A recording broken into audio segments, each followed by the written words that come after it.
over here and I intend to eat it. So you should do so as well.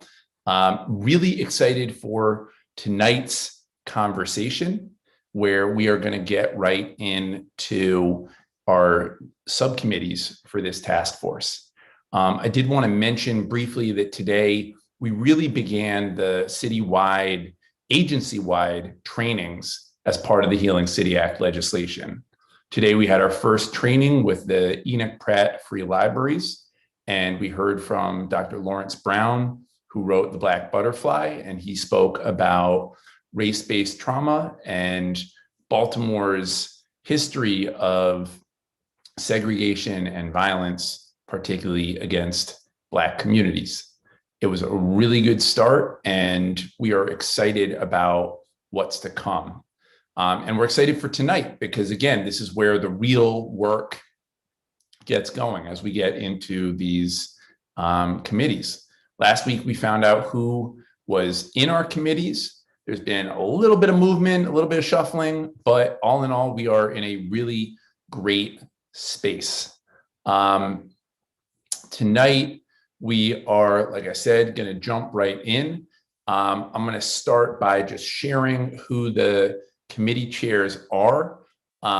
If you, although I asked last week for volunteers, but since if you feel a burning desire to yourself be a committee chair, just let us know, let Anna and I know. But as of right now, with the youth programs determining supports for young people across Baltimore to address trauma in Baltimore, we're going to confirm that one in committee, but it is going to be all of our young people who are on that committee. And we are excited to have them really lead. Developing citywide trauma-informed care policies, we will have co-chairs of Fariha Waheed and Nika Namdi. For training, assessment, and evaluation for agencies and community, be chaired by Dr. Tara, Dr. Desiree, Corey, and Tamar. For developing trauma-responsive practices across medical institutions, we have Dr. Panagis Skaliatsatsos and Dr. Lindsay Gavin. For decolonizing, depathologizing, destigmatizing, and deploying trauma-informed care in communities that have experienced oppression, we have Shauna Murray Brown and Monica Guerrero Vasquez. Really, again, excited to get into the work. Each of the committees is going to be staffed, and we are looking forward to a really robust discussion tonight, as well as moving forward. Again, I know that most people, if not everyone, have joined various WhatsApp chains. Please, if you haven't done so, please do so. That is how a lot of communication is going to go down. We also are going to have a number of Google Docs. But again, tonight is where the work of these subcommittees begins. I will say that, again, every other task force meeting, so once a month, we're going to have just work time for the subcommittees. If you need additional work time outside of those hours, feel free to connect with your group. That's on you all. So again, very excited to kick us off tonight. And with that, I'm going to turn it over to my great co-chair, Director Edwards, to talk a little bit about action statements. Hello, everybody. It's good to connect again for our Trauma-Informed Care Task Force meeting. I want to first say to folks, I'm sorry that I'm not able to be have video on today. I'm in a place with some Wi-Fi challenges, and so I have to choose between being seen or being heard. So I decided it's better to be heard, and you'll see me the next time. So please excuse me for not being able to bring in video of myself for today's meeting. As Councilman Cohen has stated, we are very excited about the committee work. This is really where the rubber meets the road of the task force, and this is really why we are here, which is to come up with these recommendations that can be pushed forward to make our city better and to make our city a trauma-informed care community. So this is actually why we are all here. So, Anne, do we want to just do a refresh from last week and show the presentation from last week? Can we do that? Yep, I'm pulling it up right now. Okay, so that we can just orient everyone to our current task. Tisha, I'm not sure if you can see the screen given your bandwidth, but I'm sharing kind of the timeline first. You can see Yeah, it? Okay, great. I can see it. So this is really a recap from last time we were together for folks that were not here. I hope that you guys do not hear all the cicadas behind me right now. If you do, I apologize. Okay. So the work of the task force is about really developing a set of recommendations. And what we will do in the committee structure is work through those recommendations and then bring them back for final review and acceptance and massaging so that we can have a comprehensive plan based on the 5 committees. So last time we were together on June 3rd, we received our committee assignments. And so we should all know what committees we are working within. Beginning June 17th, which is today, we start having our dedicated committee meetings, and those will happen every third Thursday at 5:30. July 1st, which is like 2 weeks from now, we will come back and share kind of what we would call our near final action statement. So that's really the work that we all need to be doing over the next couple of weeks. And once we've gotten an okay and clarity of these near final action statements, then at the July 15th meeting, we will actually start thinking about the how we will bring together the recommendations. And that process will look differently in each committee, but we want you to draw on best practices. We want you to draw on maybe things that are happening nationally. And absolutely, we want you to draw on your own creativity, innovation, and lived experience in this area. So this is not about replicating work that's already been done. This is about doing what's best for Baltimore, but being very informed about how you bring your recommended strategies forward. The good news is we have a good bit of time dedicated to working through these recommendations because they're so important. In January, on January 20th, 2022, say that 7 times fast, we are expected to come back and bring forward again what I call near final recommendations. And the reason I use the word near final is I want people to know that we know that this is an iterative process. We want people to know that we know that the more you know, things may change.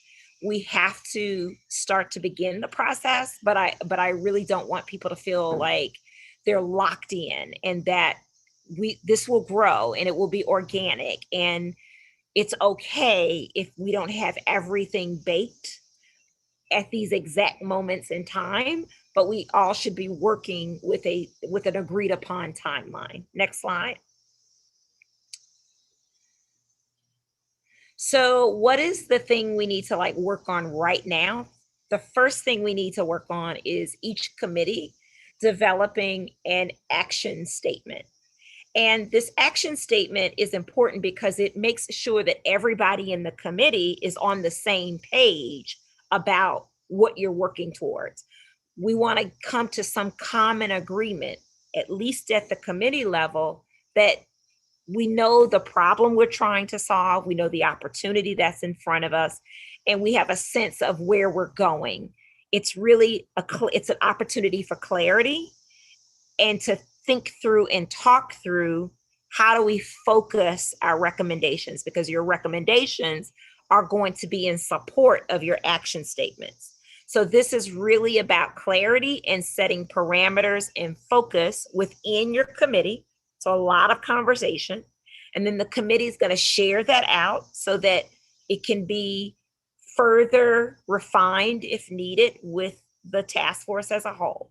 So I've given you an example of an action statement for the youth work. And so it says here, research shows that adverse childhood experiences can result in academic challenges for youth, including chronic school absence, in addition to negatively impacting many other life outcomes.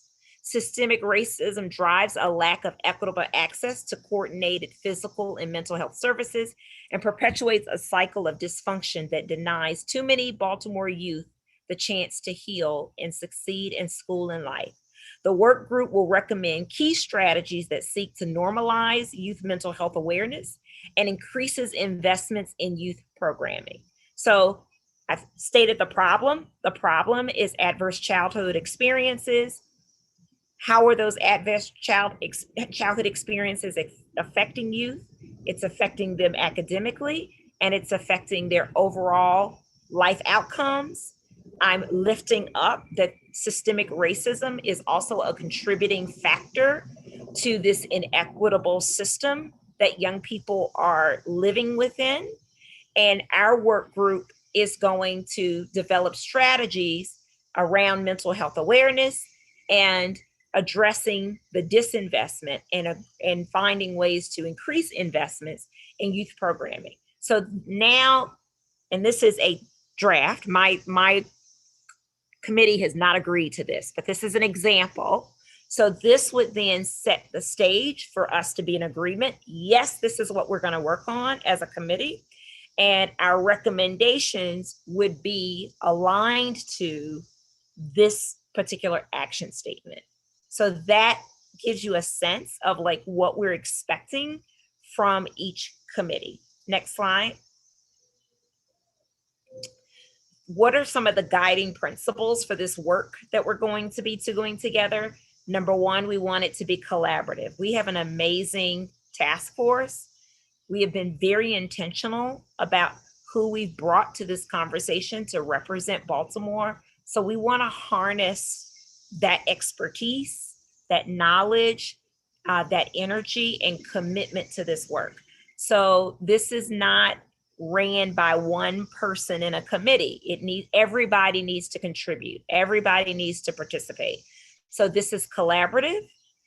It's a fact-finding opportunity, right? So we want you to be really thoughtful and strategic and draw upon whatever relevant information you think is necessary, dedicated to identifying key recommendations that aligns with your action statement. Overall, we are looking for innovative system change work that promotes healing, resiliency, and addresses structural racism. So your strategies should create those kinds of deep, meaningful changes. We cannot program our way out of this challenge that we're facing. We want deep, meaningful change. This is a legacy moment. This is about making Baltimore better forever, right?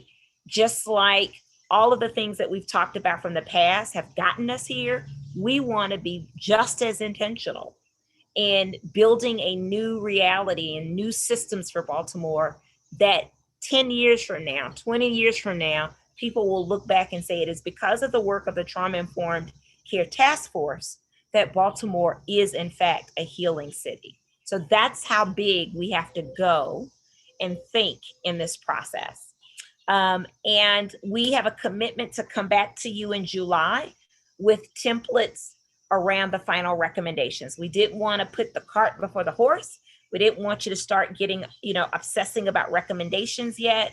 Right now, we want to get clarity and focus about what is the work of the committee.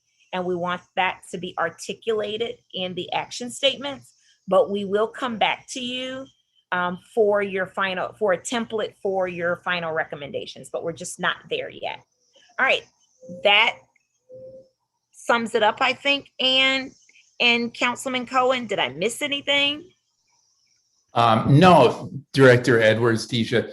The only thing that I would add is, like we mentioned in the last meeting, I think that there's sort of both a component around producing a report and producing recommendations that's critically important, but there's also opportunities to act quickly within this task force. So if there are quick recommendations, if there are programs that we want to support, if there are initiatives that we want to collectively take on, that is all on the table and people should not feel constrained. What I think is exciting about this group and this work is just the synergy of all these different fields and people and all the different walks of life coming together. And to me, when you've got that kind of creativity all in the same space, you're bound to produce something beautiful. So if one of the things that we're thinking in a certain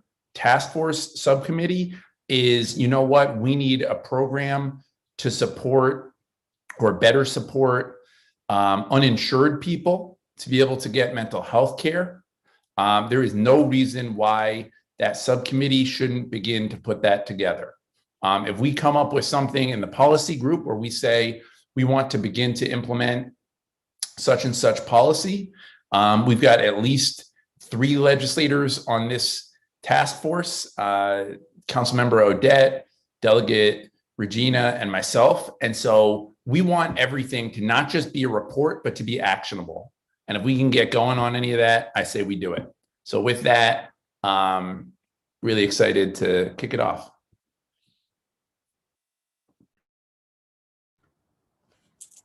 All right. We are going to be breaking into committees, but And before we break into committee, should we give like just a few minutes to see if there are any questions for the greater good? that's exactly where I was headed. I was going to say before we break, I'm going to see if people have questions. Thank you.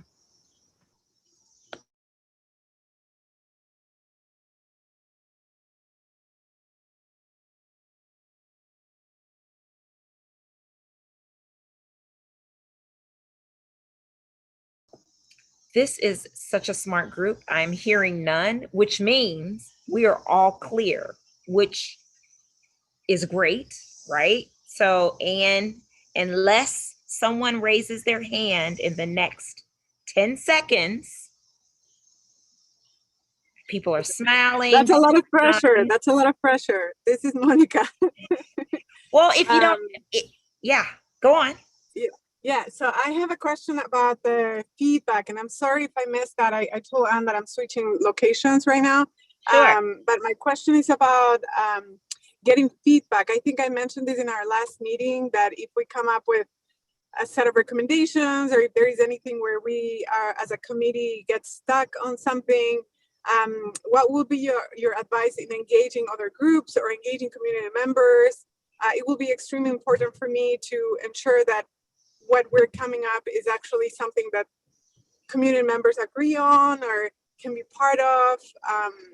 So I don't know if you have something now, or if we will be talking about it as we make progress. Thank you. That's a great question, Monica. And I think it goes back to the original kind of rule of engagement, is that we want this to be a collaborative process. Please excuse the cicadas and the birds. But we want this to be a collaborative process. Both Councilman Cohen and I will be checking in along the way with committees to see how you're doing. If you get stuck, always let us know, and we will cultivate collaborations through these Google documents and through these meetings where you can check in with one another. I think it's going to be very important that we know who the chairs are for every committee, so that committees can do some cross-pollination. Like the rule is, let's just have great recommendations for Baltimore. How you get there, I think Councilman Cohen and I want this to be as collaborative as it can possibly be. And you don't have to wait until the end to get feedback, either from us or from others. So we will make sure that we're continuing to foster that. Maybe we'll do some speed dating type of going around in rooms at some point and presenting to each other. I mean, I think there's a lot of ways to get that done, Monica, but I think you're raising the point of, we don't want to work in silos. We want to make sure we have access to help when we need it, and that we utilize each other. Your committee is not meant to limit you. It is meant to guide you. Right? So feel free activating and accessing others I volunteer everyone on the task force to help everyone on the task force. So that's done. So we should have that kind of spirit of collaboration in this process. What do you think, Councilman Cohen? Yeah, and just if to the only other piece that I think I heard in Monica's question was around vetting things, engaging with community outside of the task force. And I think absolutely yes. The goal is for us to work collaboratively within our subcommittees. There are some new folks here today who are not formal members of the Trauma-Informed Care Task Force, but who wanted to be involved in subcommittee work nonetheless. But I think everything that Tisha said, 100% right on, but also we absolutely can engage with community, vet ideas off of community, have ideas come from community. All of that is absolutely on the table.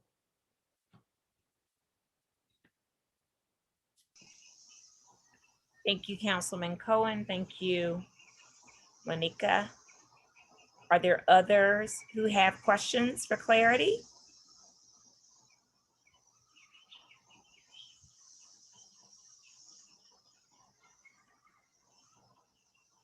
What do you think, Anne? Are we ready for our committees? So, okay, I'm going to open the breakout rooms for committee work. We will work until 6:50 when we will regroup. Most groups tonight have staff. We had two last minute family emergencies. So the policy group, if you could ask someone in your group to take notes and get those notes back to me at the end, I can follow up via email. And similarly for the training, the training group I think has staff now. So we're set. It's just that policy group. So I'm going to open all their rooms. If you have questions, you can feel free. I think there's a way to ask the host. But I'm excited to see what people are able to work on.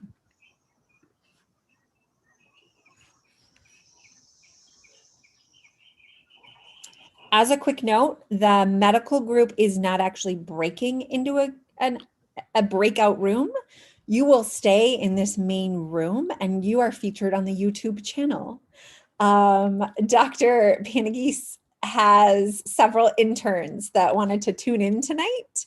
And so this is the easiest way to have them tune in, is to have you all broadcast. So you're here, which means people may pop in, because if people join the meeting, this is what they're joining. I will try to monitor any newcomers that are coming, but I just wanted to flag that for you all in case you're like, people keep joining our meeting.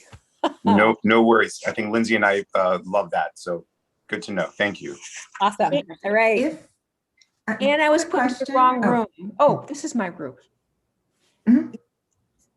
This is the group focused on medical work. Who's in the wrong room? I was put into a different group and I just left that room. So I'm in the right room now. Okay, you're in the right place. Great. You got where you needed to be. Right. Thank you. Yep, you bet.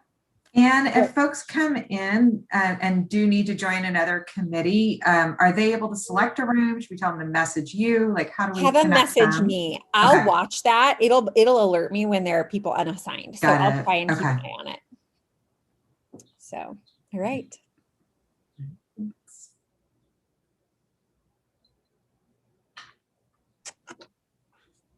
So I think, are we all in at the moment? That everyone is here that needs to be here, correct?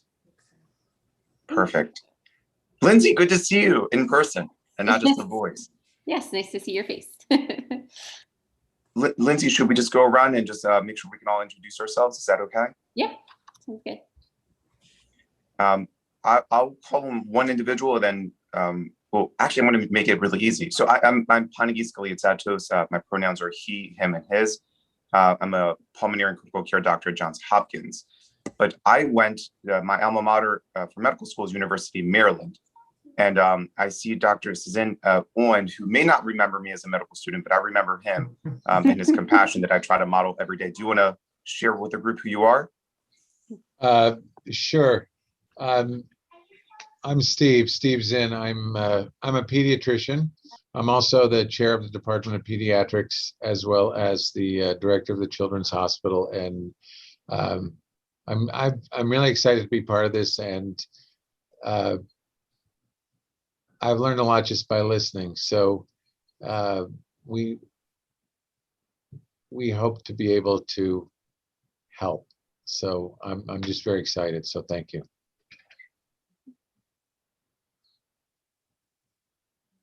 I can go next. My name is Lindsay Gavin. I'm a pediatric psychologist. I work at Mount Washington Pediatric Hospital, and I'm the coordinator of our trauma and healing program at the hospital. I'm happy to go, and I'm sorry I'm not on video. I'm similarly in a Wi-Fi spot that I have to choose one or the other. My name is Colby Sangri. I use they, them pronouns. I do operations and admin at the Youth Empowered Society, drop-in center for youth experiencing homelessness. And I'm also an abortion doula. Happy to be here and get engaged.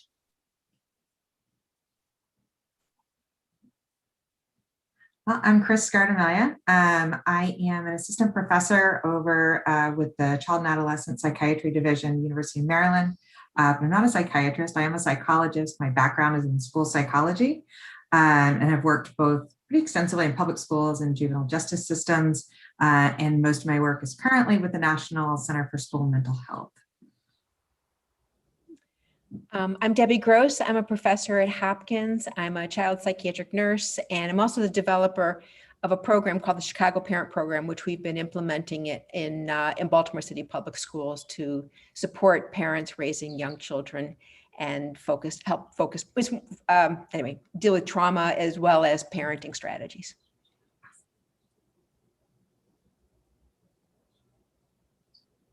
I can go. Sorry again, not able to be on video tonight. But my name is Matthew Reeds. I'm with the Mayor's Office of Children and Family Success, focused on partnerships and staffing this group as well. Very excited to see you all as we can see each other during these times. And yeah, that's me. Excellent. And Matt, I want to, from Lindsay and I, to say thank you. You dropped in the chat box that you'll be taking notes. That's always the most important part. So I have like old school pen and paper, so I'm ready to jot some notes down too. I know Lindsay and I are excited with so much wisdom in this call. Her and I actually took a call before the meeting, and we both agreed one of the first things to bring up is we all sound like we all are part of the healthcare system in some capacity at a variety of hospitals throughout the city, which I think is great to know your own institution. At the same time, you realize that we make it so complicated for institutions to kind of collaborate and share with each other about patients and so forth. So Lindsay and I were discussing, like, what if we just start off there, just kind of put it on the table, what barriers kind of keep institutions from actually collaborating together for a greater good or for a greater cause? What do we find as barriers between that? Lindsay, did I capture our conversation correctly? Yep, that sounds good. Yep. So, and look, whatever you say does not go against your own institution. We recognize that. But we do know how great it can be to practice healthcare in Baltimore, and it can also come with a lot of frustrations as we try to navigate a very complex system. But right off the bat, what have we seen as barriers from collaborating with one institution between institutions?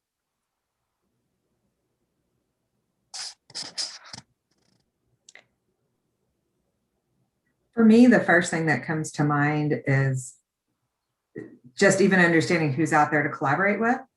I'm in my 4th year at the university here, and I feel like I'm like every month I'm still learning about some new service within my own department, let alone citywide. And we have such a great number and wealth of medical expertise and institutions here, which on one hand is great. On the other hand, I'm like, I don't even, like, it's hard to understand even where to begin looking for a collaboration. So it just feels like a little bit of just an overwhelming amount to sort through. I think the systems are very different. There are public systems and there are private systems, and they are they're motivated. You know, I'm at Hopkins, and I think that while we care enormous as an institution, we care enormously about the community. We have also financial interests that dictate a lot about how we do things and when we do things, that I think are, you know, problematic because it's not a single payer system. You know, one of the things that, you know, it may be a minor, but I found interesting when I first came to Baltimore. I came from Cleveland, which has a lot of similarities in terms of the size and the makeup, and there are two healthcare centers side by side, the university and the Cleveland Clinic. But in the first month I was here, Baltimore was West Baltimore and East Baltimore, and Cleveland is one city. So I still don't totally understand that. I mean, and I think that's a barrier. I think I don't want to speak for everybody, but I think we at the University of Maryland seem to focus on West Baltimore, and perhaps Hopkins focuses on East Baltimore. I'm not saying exclusively, but I think that barrier has to disappear. I drive in East and West Baltimore, and to be honest, I think the issues and the racial disparities and the trauma is the same, identical. So I think that's a big issue.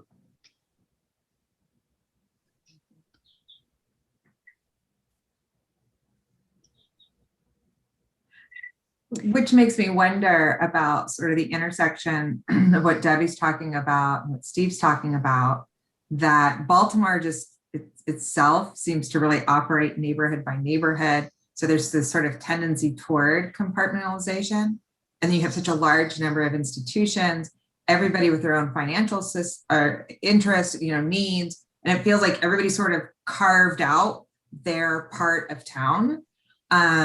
And we got kind of stuck in that, right? I mean, this is sort of the Hopkins catchment area and the Maryland catchment area, which, I mean, can have some advantages, but I think over time has maybe also become some of the barriers, where we're just kind of locked into that piecemeal. Mm-hmm. And what I'll add to, I mean, Steve and Chris and Debbie, you guys you're spot on. As someone who grew up in Baltimore, it was always fascinating that Baltimore represents something different from everyone who was born and raised here. And a lot of it has to do with regionally with the neighborhood you grew up in. But what I'm going to add to that is also, you know, I think it was Chris who brought it up earlier about who's out there. I'm always still astonished about that notion of the resources when people relay that to me for, you know, reasons I may ask. And I'm just like, this is happening like within a mile of where I practice, and that's out there. And it's frustrating at times because you're like, because you don't want to reinvent the wheel, and you applaud your colleagues who are doing such great work. But so what I'm going to bring hopefully a unifying theme across everything you've just said is, once we become comfortable in those silos, we don't share and we become very territorial. A personal experience is when we did great community engagement work at McCullough Homes, which tips over a little bit on the West Side. And I remember getting a call being like, why didn't you invite any Maryland individuals? I was like, I didn't know I was supposed to. I was just there because the community asked us to. So, you know, the territorialness is oftentimes a barrier in of itself that I think is a product of creating our own systems, as Debbie put out, of creating the inability to learn others. So you just kind of keep in your own silo, not knowing who's out there. And it becomes kind of a cultural divide, and hopefully something that's been ingrained in Baltimore for a while, but hopefully something that we can, through this task force, just end. As Steve said, you know, trauma doesn't matter whether you're West or East, it's the same trauma.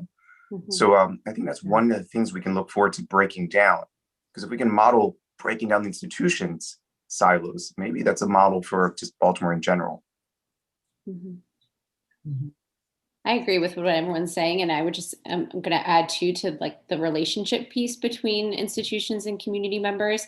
I think it's, from a community perspective, sometimes challenging for patients to feel like we as the medical providers or the, you know, hospital providers, wherever your role is, that we understand their lived experience and that we're there to take care of them and to do right by them. I think there's a lot of historical trauma and racial trauma in Baltimore that has eroded trust over time between our institutions and the community, that we're really there to help and we're not there to take without giving back. And so I know that's feels like a less concrete piece, but I feel like nonetheless, it's critical in terms of relationship building between the various institutions that do exist, and what is their relationship like with the community that we should emphasize. Yeah. When I moved here from Chicago in 2008, and one of the things that I remember discussing really early on was, here we have at Hopkins, the #1 school of public health in the world, and yet the public health of Baltimore was suffering. And I think about that a lot. I mean, why is it we're so, we have this very global focus at Hopkins, but I think there's a lot of people who are invested in the city, but somehow the actions are not making enough of a difference. Mm-hmm. And it's So Debbie, I really like the comment you just made, because and again, a lot of what I bring up sometimes does overlap with personal just experience. And I just remember having conversations with neighborhood individuals that I grew up with and talking about what we're trying to tackle. And you hear it in their voice, you're like, we've been trying to tackle that for 10 years, 20 years, 30 years, 40 years. These are not new problems. And what's frustrating in their voice is that we're bringing forth solutions that they're like, if you just talk to us, we can tell you why that didn't work. It's remarkable how sometimes many of us unintentionally want to do so much good for Baltimore, but we become focused in our silos, as we all said. And if anything, sometimes we just don't listen to the community, as Linda was pointing out, those who witness this trauma usually have the answers. They're just usually far away from the solutions or the resources to provide the solutions. Any other barriers? You guys this is great. It's depressing. Colby, did you have anything to add? I'm sorry, I'm a little bit distracted, but I would just echo what folks said about historical trauma, and also just how that has eroded trust between community and these institutions. And I think also, like, these institutions compete. They compete for students, they compete for resources, even like Baltimore real estate. and that relationship that they have with each other as competitors is a barrier to them collaborating in any other way. Oh, I think that's a really good point about that we're competing for resources. That's, I think, a huge barrier. Yeah, that scarcity mindset. Mm-hmm. And there's so much unfortunateness with that. Sorry if that was a word or not. Meaning there's also a lot of people in certain institutions like Maryland or Hopkins who want to do good and come up with no resources from these institutions where, we don't have any, just because we have the name brand, people are like, oh, you're Hopkins, you must have tons of resources to help you. What I'm alluding to is sometimes the people who really want to make the change through these behemoths of institutions have actually no resources. The big saying at Hopkins is, if they realize you're willing to carry some rocks, they'll just give you more rocks to carry, not that they'll give you the ability to help. I see Dr. Debbie Gross nodding her head, a Hopkins faculty member. And I say this, I love my institution, don't get me wrong, but it's frustrating sometimes. And I think that in of itself diffuses people wanting to do the good that they think they can do if they were given more resources. So we compete for resources, both against another, but also internally. Mm-hmm. And then sometimes we do stuff and then leave. We have a study, we have a project, and then when it's over, goodbye and good luck. It's been a pleasure. Yeah. And I'm having that. We had that experience, trying to enter into schools to address issues the schools were having, and we've made the commitment. We don't leave. we're still there many years later. And I think that's hard to do when you're a faculty member, because the way that that's set up, it makes it hard. But I think it's the essential thing is that you have to be able to be committed over the long term to a community. Primary care in some ways seems like, I mean, I think we're focused on, I think in some ways on primary care. And to me, we have that's an opportunity though. Because primary care providers are there for the long haul for patients, right? I mean, that's where I think we're supposed to try to think about how we can do something across all these institutions, because all the primary care, there is a shared mission among primary care providers, I believe. It's real. Well, and I'll add one more thing about the complexity of the current barriers. And I promise you, Lindsay and I are going to pivot to asking you all to kind of weigh in with some kind of novel solutions. Is keep in mind, aside from all these big institutions we brought up, there's also, and Debbie, it goes to your point of primary cares, there's a lot of primary cares who aren't affiliated, meaning there's other medical groups throughout Baltimore and have no affiliation to your Marylands or Hopkinses or MedStars. They're by themselves and they want to do good, but they feel also, they're kind of locked out from this big brothership of the behemoths of the medical institutions. So they struggle to collaborate. And sometimes they are the ones who are really getting to the more vulnerable populations that we never reach.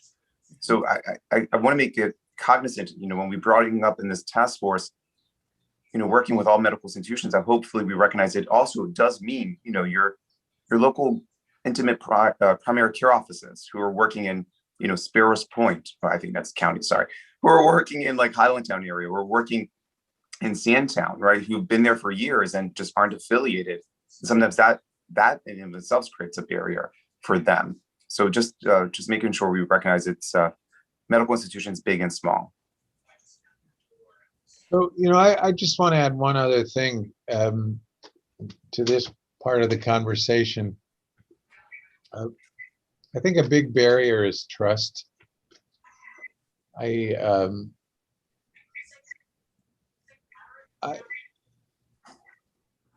community has an issue with healthcare providers. I think that perhaps we haven't listened well enough. Perhaps we've tried to decide when we talk about primary care, what primary care means to us and what it should mean to the community. If you're struggling to get by in substandard housing without transportation, trying to put food on the table, trying to make sure violence doesn't enter your household, a well child care visit probably is not high on your list of things. But I think there's a trust issue. I mean, when I've been trying to get out in the community more, as in part because I'm on this task force, but that's the first thing that people tell me. There's a real trust issue. Not to hang this on Hopkins over Maryland, but the sense is that we're doing more experimenting, which again, I'm not sure but there's just that sense, and it's pretty vocal, and I think we have to work to overcome that, and talking with the community and understanding what they want and trying to be more creative and trying to move out of our hospitals and trying to collaborate more with each other so we can be unified in our approach. But I think trust is a big problem, which it pains me to say this but it's what I hear over and over again. Steve, I'm going to add to that because you had 2 points there. You emphasized trust, but the other part is I think we need to recognize that medicine and health are not synonymous. And our medical desires in those healthcare visits doesn't align with the priorities of health, of what it means to the community. Like access is health, having a job is health. Right. And we're poorly trained to kind of recognize that. And then if we don't prioritize it for the individual, that breaks trust too.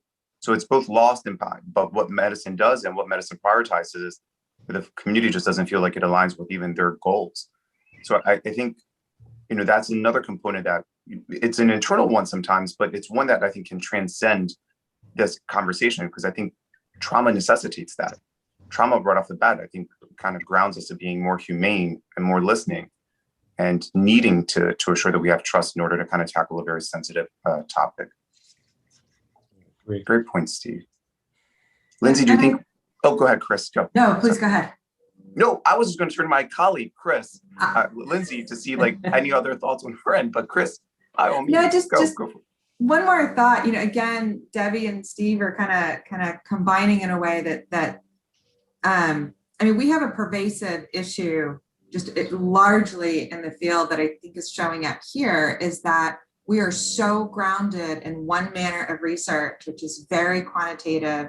It is, I, the researcher, come up with a question, I go find my funding, I find a place to do it, right? It is not community-based, it's not participatory action-led research. That's just not how we operate historically. And I think as our institutions are being pushed to be more community-based, to be more open, to be more responsive to community needs, the way that we there's a fundamental shift that really needs to happen to that more community-based participatory research, where I don't come up with the question. I have questions, I go to my community and they help me form, what am I going to do? But that's an entire paradigm shift that I think, obviously this committee isn't going to, take on a paradigm shift within the medical and health fields. But I think it does, we have to start thinking about the way our institutions even think about how we do our work. And I'm seeing a lot of pressures in other directions. As we talk about racial justice, this comes up often, right? That the way we do research really locks people out. And it starts from a very historically white perspective. So yeah, I don't know, that all just, so I think there has to be just a change in the way we think about interacting with our communities to start building some of that trust back. Chris, I want to add to what I love about there's so much to tackle there as well. Because one of the things that I think no institution does well is what does community engagement mean, right? There's no standardization of that. Like if I threw in my research, a statistician, the NIH doesn't have to explore like, hey, what do you define that statistician for us? They know what they're going to be doing. There's going to be, but there isn't one for community engagement. So we did this review of what community engagement meant for research projects out of Hopkins. The majority of community engagement was we threw up an internet website and that's how we engaged with the community, right? So, actually, I would say we could tackle that paradigm shift if we emphasize to the hospitals, if we become the ability to kind of standardize what community engagement should mean for a hospital. Like, unless you fulfill these criteria, you need to rethink what you mean by community engagement, especially for your researchers who do more community engagement because of recruitment and other reasons than your actual community engagement offices. And so they can easily always sour. It goes back to, I think Debbie said, you go in and out. Like, I don't think people realize it's our researchers with good intentions who end up continuing souring our relationship with the communities. Anyway, these are amazing points. I'm sorry, Lindsay, I'm looking over to my colleagues. I want to Yeah, sure. I just have one short thing to add on to that too, is just that I feel like in a lot of these institutions, the higher you get up in positions of power, those people do not look like the community they serve, and they are often not from the community that they serve. And I think that's a big issue too, that I think is harder to change and shift, because once someone has a position, they're there for a lot of times, can be there for a long time and make a lot of decisions and have a lot of power. And if those people are not of the community or look like the community, that impacts, I think, the trust and the decision-making that happens, that flows from there. That was just no representation and no sense of homophily. I agree. Debbie, you look like, I couldn't tell if you're leaning in. I'm gonna, I want to say something about an opportunity. I don't know if you guys have heard about BHIP. Are you familiar with BHIP? Okay, it stands for the anyway, it's the behavioral integration in primary care, behavioral health integration into primary care. And why I think it's an opportunity is this is a Hopkins University of Maryland collaboration funded by the state to integrate behavioral health into primary care. And it has a pretty multicultural team, multiracial team, I should say.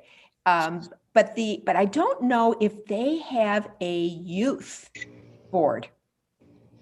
And what I'm trying to think about is what can we sort of capitalize on that's already a collaboration across large medical institutions that is intended to support youth mental health. So anyway, I'm just trying to think about how to possibly figure out a way to work with them to come up with some recommendations. And they already are being funded by the state of Maryland. And anyway. So Debbie, this might be a good time because Lindsay and I wanted to bring up barriers and then use this is good. Use the next 25 minutes or maybe 20 minutes and give ourselves a 5-minute break before we return back. Lindsay, is it all right if we pivot now to just open it up for what are some solutions? And as others have said to me before, think big. Why not? Like, what's stopping us from thinking big at this moment? Colby, let me start off with you, my friend. I know you're occupied. It sounds like you got a lot going on, but I want to make sure that you have plenty of time to share your thoughts and wisdom as well.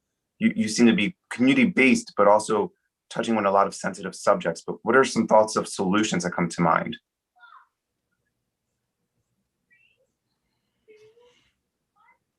I really appreciate the space. I'm gonna need a minute to collect my thoughts.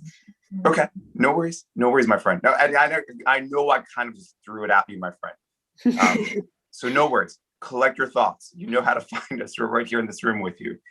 I do have a question though about scope, because so far we've been asking about how these institutions interact with each other. What are their barriers to collaborating? But I think if we're thinking about solutions, we're not just thinking about solutions to the barriers. Like, I need a minute. I'm sorry. No, Colby, take several, my friend. I feel like I can see where you're going with this. I love it. Matthew, by the way, did you want to weigh in, or are you here to help us with notes?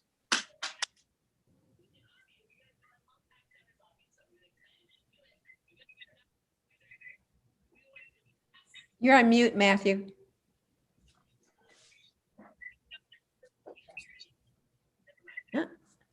No worries. Maybe I guess, so just to jump back in, what I'm wondering is, like, solutions are kind of a means to an end. Can we think about like what the end is? Like, what is our ideal? Mm-hmm. What is the vision? Yeah, it's a good idea.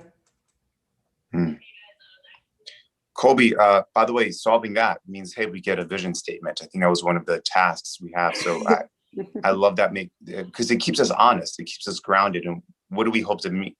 Great, we get institutions that play well, play nice in the sandbox. But what does that mean for the community? How does that help the trauma task force? I agree. I think the first thing I think of big picture is that we are not further harming the community.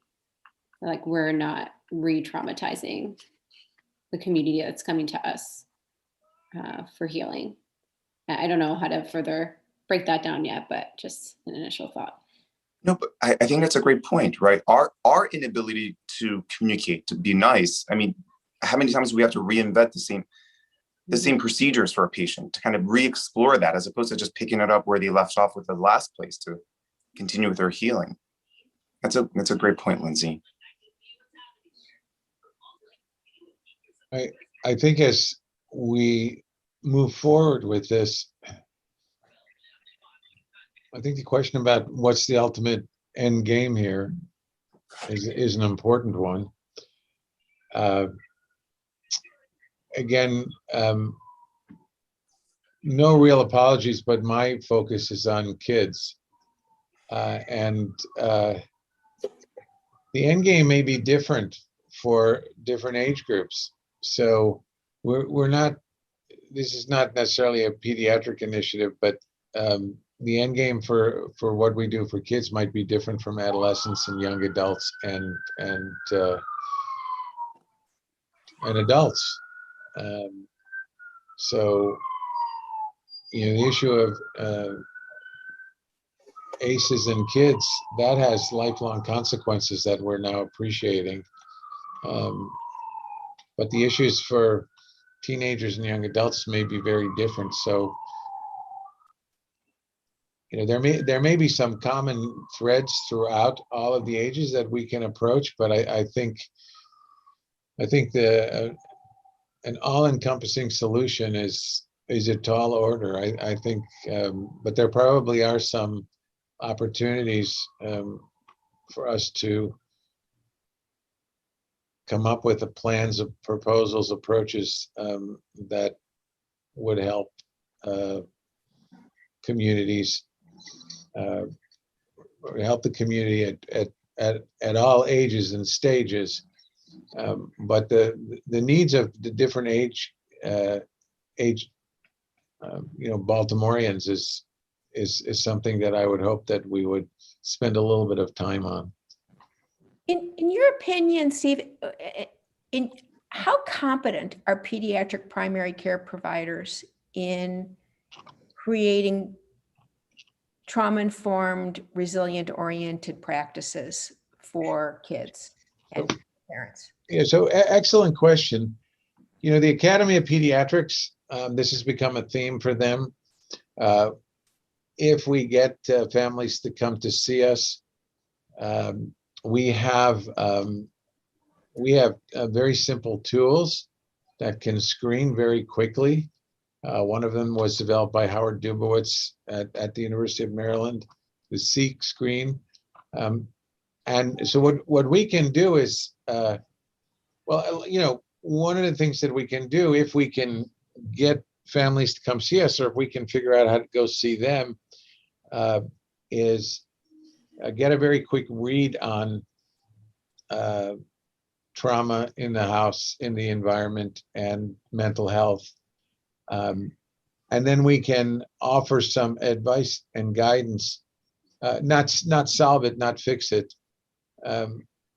But I find that a lot of families, caregivers, extended family don't really have a menu of things that they might be able to do that could try and mitigate some of this, some of the damage. So that's where I think we can play a role. We can do the screening, we can make the referral, mental health referral if necessary, but we can also provide, well, you know, tell me about your daily routine, and then try identify areas or places where maybe they, you know, so sitting down and having formal dinners every night, you know, that's probably not going to work.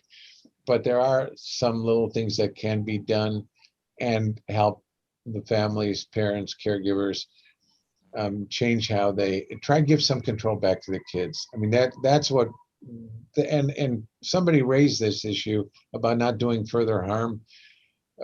We are looking very carefully at trying to change how we interact with kids who are hospitalized. So they're already traumatized, they already have no control. And then we bring them in and tell them, okay, this is your room, this is your roommate, this is when you're going to eat, this is when we're turning off the lights, this is when we're going to put the IV in, this is when we're going to draw the blood, this is when you're going to go get a test. We're trying to change that because that's just not helping. So there are little things we can do, but I do think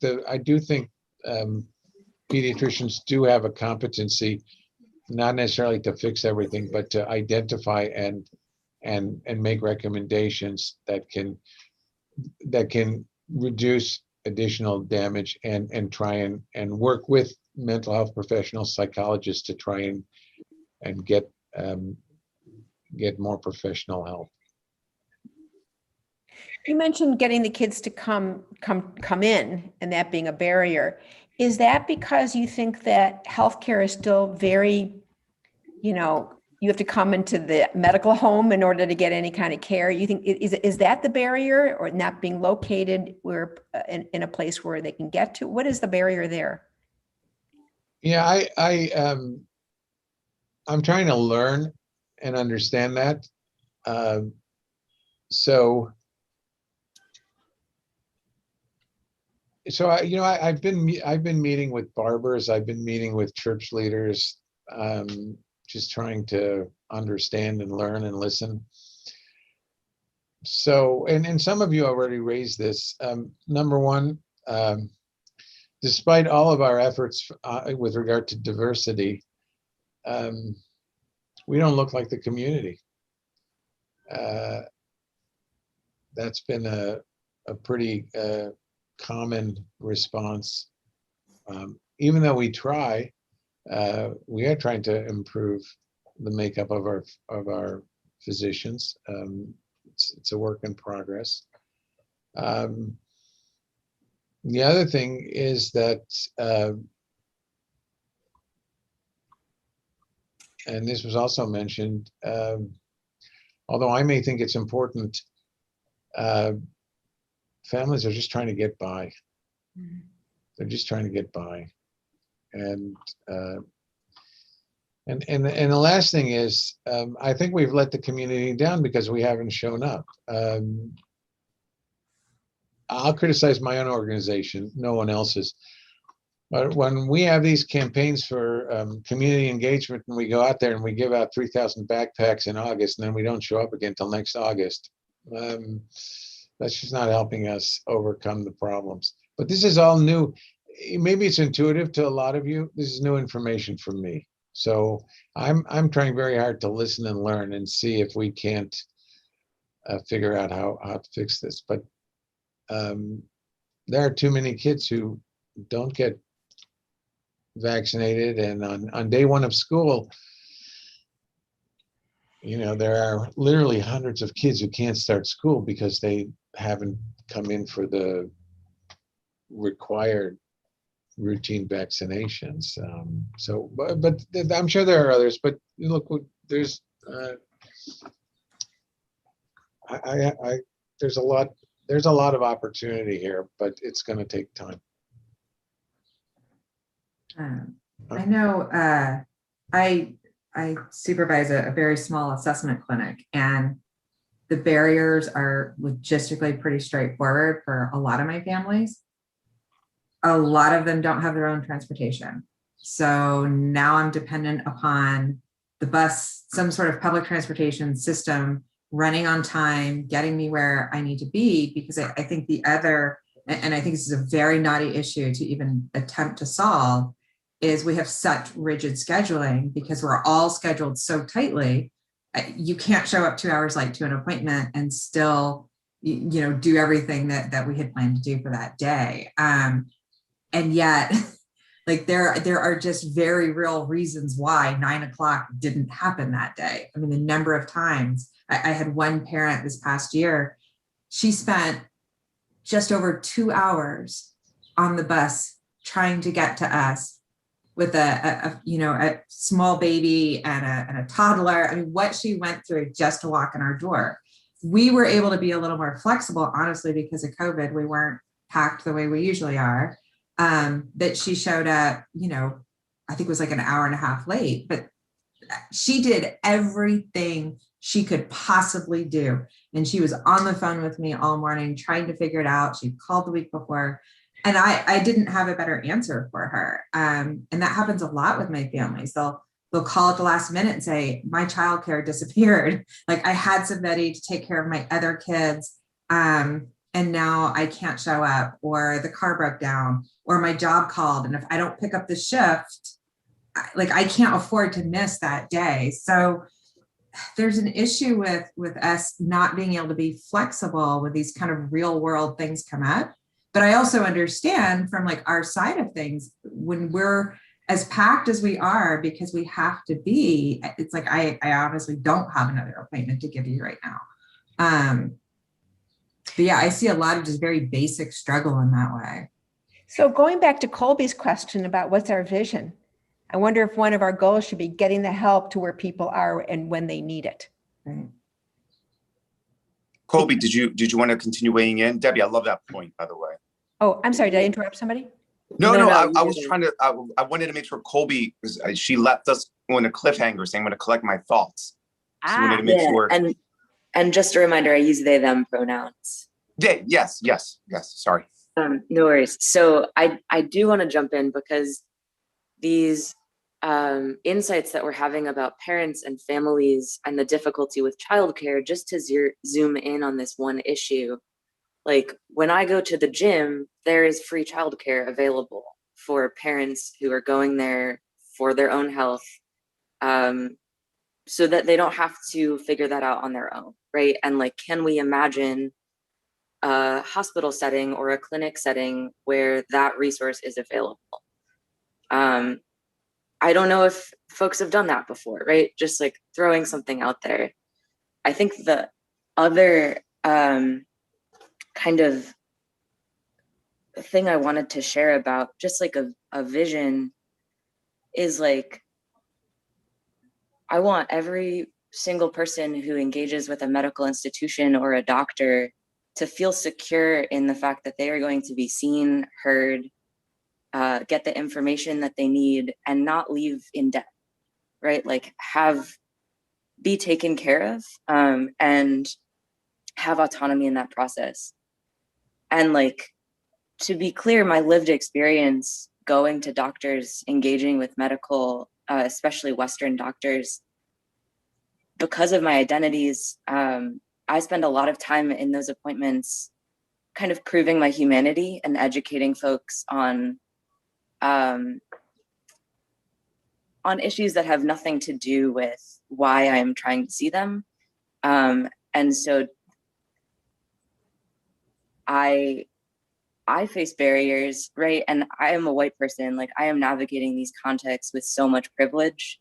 And if I am fighting to be seen and for my symptoms and medical issues and traumas to be taken seriously, I think there's a lot of work that doctors can do to understand not just their medical expertise, but who they're seeing and what context they might be navigating.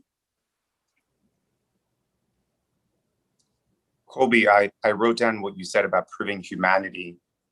And Steve touched on it during his conversation about trust, where you were discussing, Steve, how, we have our agendas as physicians and nurses. They don't often meet the patients. And when the patients try to emphasize their health needs, to them, I would say, Colby, it's also like them trying to prove their humanity to us, which becomes a barrier. I thought that was incredibly powerful.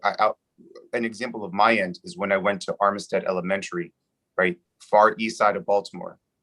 I come in because they were like, we need to talk about why our kids are missing so much school days. And I was, very, you're going to talk about asthma to a lung doctor. I'm ready to tackle this. And he didn't. He talked about lice, head lice. When I brought that to the attention of Hopkins, I just remember like laughter in the room and like no one there, I couldn't get anyone's attention because it doesn't impact their healthcare system. Doesn't get emergency room visits, but the community sitting there kind of like pleading, like it's causing our kids to miss days of school. So then here we are again, like trying to prove their humanity. Colby, that was incredibly well said, my friend. Thank you. Can I add one more thing? Yes, you can add as much as you want. Yes. I wanted to share part of my experience as an abortion doula. Is one of my roles in that space is to be the one person in the room who is only concerned with the patient's well-being and kind of emotional needs. And so part of what I do is advocate for pauses and breaks. And I know this is usually when you put the IV in, but like we need to take some breaths here. And having an advocate, having somebody in that space to back you up with like, what you need, but you're going through it right now. And like, can somebody else say that difficult thing? I think is like a potential solution as well. Just ensuring that people have supports that are meaningful to them, so that they can self-advocate and so that their appointments serve the goals that they have for themselves.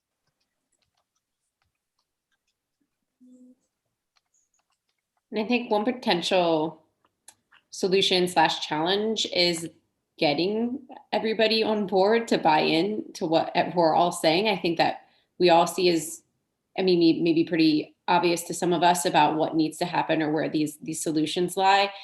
My concern is getting people in positions of power, people who work in these institutions, to buy in and agree that this is the direction we need to head.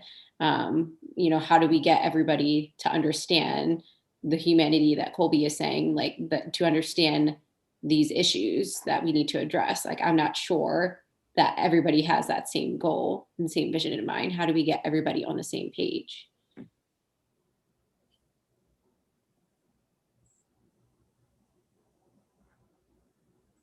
And by the way, the point that Colby's raised and others is, if we can help our patients, if our patients don't have to prove their humanity, if our community doesn't have to prove that, if we make it easy for them to do self-advocacy, I mean, that in of itself becomes a vision that can transcend many of these medical institutions. You know, so, you know, one of the things I know we're thinking potentially when we said solutions like operational, but there are solutions that are based in visions that can easily transcend these institutions.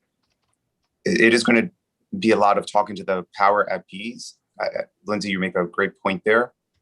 But, you know, we have the task force behind us and we have City Hall behind us. I think we're all in a position right now where, you know, we can think of these grand things because it's meant for the greater good of the community.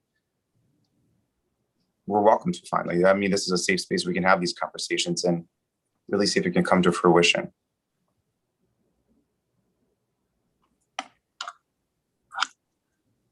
Debbie, any thoughts when you're in, my friend? I'm just, I'm looking at our goals. I've got 3 of them written down. You know, one is that whatever happens, we're not re-traumatizing the people that we're trying to help. The second one is that the services that are designed to support children, youth, and families are placed where people are and are available when they need it. And the third is that when those services are provided, that people feel seen, heard, accepted, and get what they need.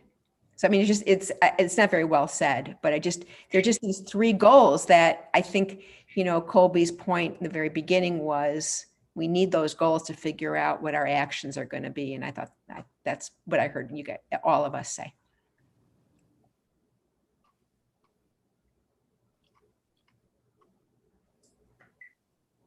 Thank you, Debbie. I think it's a great distillation of all the conversation. I'm glad you were able to capture that. I also, Chris, I saw your chat, yeah, it was about the childcare drop-in. Yeah. And Lindsay, like, it's so, I don't know that, again, this maybe is my background. I mean, my history, all I could think of was lawsuits. That's the first, I was like, you know, but I do think that's what drives a lot of decisions is, right? You know, lawsuits. And so, but I love the idea. I just was thinking that might be harder than getting services where people are. I would love more mobile kind of home-based services. I think that would be a game changer. You know, it would solve so many of the logistical issues. You know, and yeah, I think it'd be amazing. Yeah. Hey, one way to tie the institutions together is to have a transportation system that brings them easily together. It takes, you know, when I ever have to go to Maryland, it takes me up to 30 minutes to drive those 2 miles. Buses, forget about it. I mean, you're there for almost an hour taking that. So, you know, just a quick comment with regard to the legal side of this. Amazingly, the city, county, state programs that provide transportation for families to come to visits does not allow you to bring other children. So I'm sure it's I'm sure now that you mentioned it's because of the lawsuit issue, but that's not really very helpful. If you're going to provide transportation for, one parent and the child and no one else can come, that's really a big problem. We do have, again, for maybe another time, we do have 2 mobile programs that one of them is exceedingly successful and one of them is modestly successful. One is a mobile van that provides services to at-risk youth throughout the community, and that's very successful. And we have our Breathmobile, which you may be familiar with, that has been going to schools pre-COVID to provide asthma care. But those are two, I would say, pilot programs, even though one of them has been around for 10 years, that I think could be part of the solution going into the community. It's very inexpensive, $130,000, and you can outfit a small van with an office. So I think there's possibilities. So I'm excited to listen to the dialogue and be part of hopefully some attempts to make some inroads. I just want to interrupt for operational purposes, though. Ian asked me to select someone to talk about what we covered. And I was going to, and Lindsay, unless you object, nominate Dr. Debbie Gross, who summarized it for us earlier. I was going to say the same thing. You summarized all of that very well. Is that all right with you, Debbie? Sure. That's very sweet. Scary, but sweet. Oh, you'll be fine. You're amongst friends.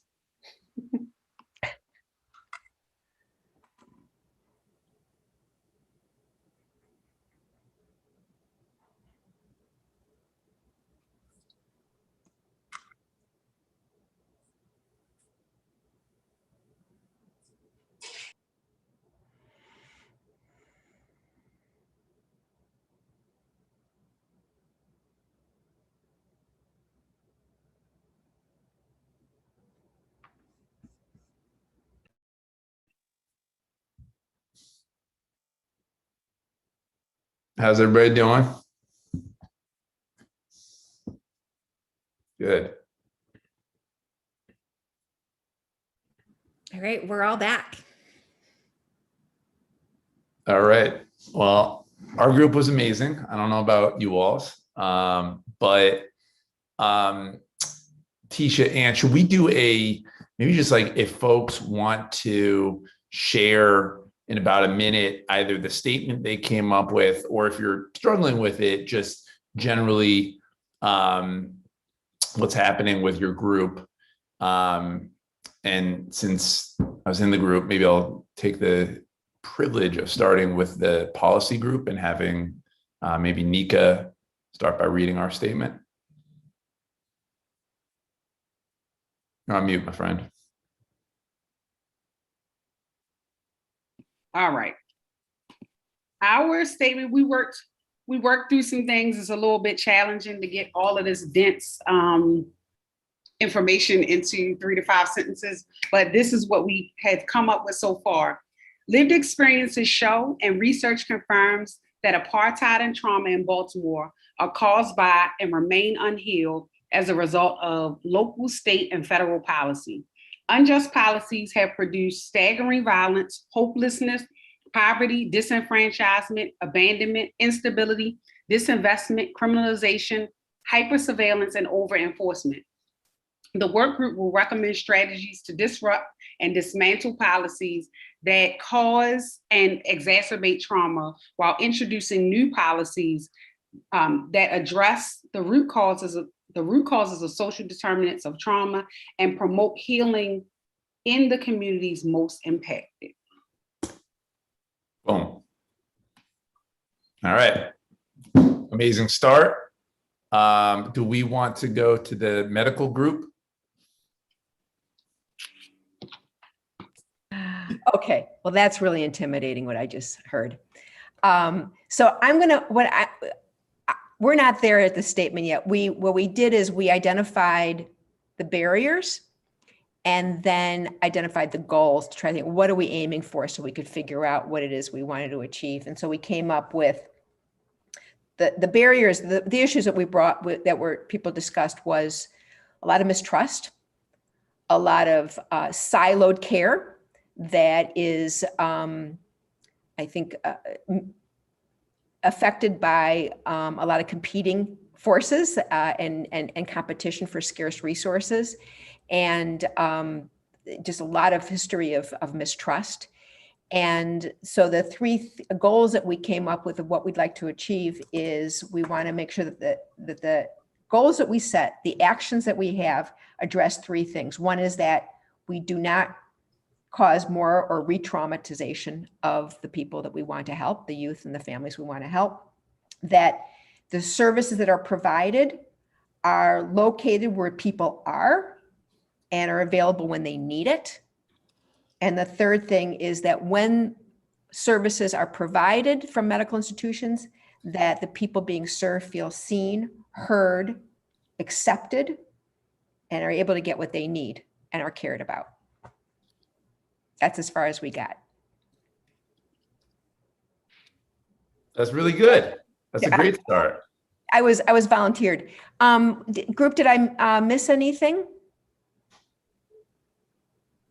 Colby did have a fourth to add, and it definitely was part of our conversation, that a fourth goal would be accountability and repair for the historical harm, and efforts to repair the trust that our institutions have violated and have not acknowledged and attempted to earn back. Awesome.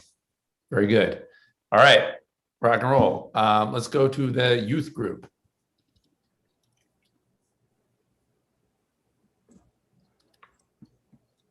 That would be my most wonderful youthful group. The first thing, Councilman Cohen, is I want to officially declare for the record that we do have our chairs who have been nominated and knighted to lead this work forward. So I just want to publicly acknowledge the leadership of Destiny, Young Elder, and Lydell, who will serve as the chairs for the youth committee. And we are kind of where the medical institutions committee is. We're not at the point where we have a action statement yet. We try to focus on thinking about what would success look like for this committee in terms of what we're working towards. And we do have just a couple of common themes, and I want to make sure that Young Elder and Lydell and Destiny, if I'm missing anything, please jump in and make me look a lot smarter than I really am. So don't hold back. And I want to thank Jasia for doing some of the note taking. But the common theme that we are thinking about for our work forward is this journey to adulthood, and how are we supporting young people specifically in having the skills and information that they need and support that they need in this journey and transition. And we want to lift up the fact that it is a process. And then, so how do we give them what they need, but also how do we build a community that is supportive of that growth, right? And Destiny gave us some great feedback about what that would look like. That looks like places where you can go and get support in mediating conflict. It looks like having mental health services available in our schools. And it looks like community centers that kind of promote healing and restorative practices. So how do we have spaces that are safe and that allow young people to work through their trauma and meets them where they are? And then how do we just have a real eye on preparation for adulthood? And so those are the things that we were thinking about. Elijah, Janet, Young Elder, team, what am I missing? Nothing. I think you have captured everything. All right, Excellent. So that's where we are, Councilman. Awesome. All right, another powerhouse team. And Good on the young people for being the chairs. Excellent. All right, let's go to decolonizing, destigmatizing, depathologizing group. Hello, everyone. So we couldn't come up with an action statement, but we were talking to break down what is decolonizing, depathologizing, destigmatizing, and before we jump onto deploying trauma-informed care. So we had a great conversation with our colleagues. Unfortunately, not all of them were able to stay, but we started the conversation with gun violence, and we talked about the framework that affects individuals, families, communities, and factors at the policies and government levels that could be implemented to address gun violence and the risk factors that bring people to struggle and suffer of that. Everybody can be affected for that. And when we talked about pathologizing, we talked about how much trauma has been inflicted and affecting how much it has affected our communities. We talked about the educational system and systems in general, and where some of the problems could be resolved to really promote long-term actions and solutions. We also went on working about defining what community means to us, because it could have well, what we came up with was that it has different levels, and it has different people connected by with social, cultural, and many other backgrounds. And that is important to consider when we talk about the problems that we're going to address. We also talked about, as a framework, the community being our family at large. And we also talked about the community trauma and how gun violence has been affecting our families and communities, and how that has been normalized as it's just Baltimore, so it happens, and nothing is being done to resolve that, or is not being enough done for that. We also talked about how communities share their own language, and not just by the spoken word, but really language, because you can recognize when someone is not from a certain community. And communities also have their own culture. So to address some of the problems that we have in our city, some of the things that we were touching was the equity and how we can implement equitable policies, how we can advocate for equitable solutions and programs to address trauma and mental health issues in our communities. And the last piece that we were discussing was the connection between the stigma and colonization, how we have models or factors that perpetuate the stigma in the communities of color and communities where we work with. So that's where we got to. We recognize that we're not close to the action statement, but we are closer than we were before starting this meeting.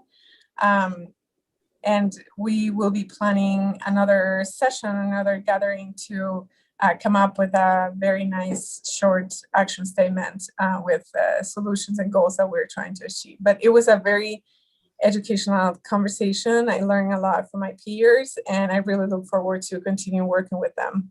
Excellent. Awesome. Didn't need to get there tonight. Just wanted to have the iterative, generative conversation. I'm going to say one thing, and then I'm going to go to the last group, which is that we're going to hit you up by email to figure out who the next 3 presenters are going to be, because we are all out of time right now. But I do want to lay down the gauntlet and give 45 seconds to the training and evaluation group to share what they came up with. And then we're going to close out. And I apologize because we are going to be 3.5 minutes late. All right, so this is Corey. I'm going to break this down really quick, all right? Because we got 45 minutes. 45 seconds. All right, 45 seconds. All right. So our aim is to break the chains of not knowing. To break the chains of not knowing, to past and present oppressive systems. Maryland Trauma Informed Task Force aims to provide community members with free 24-hour accessible training so that they are highly qualified to combat the issues in their communities and or organizations.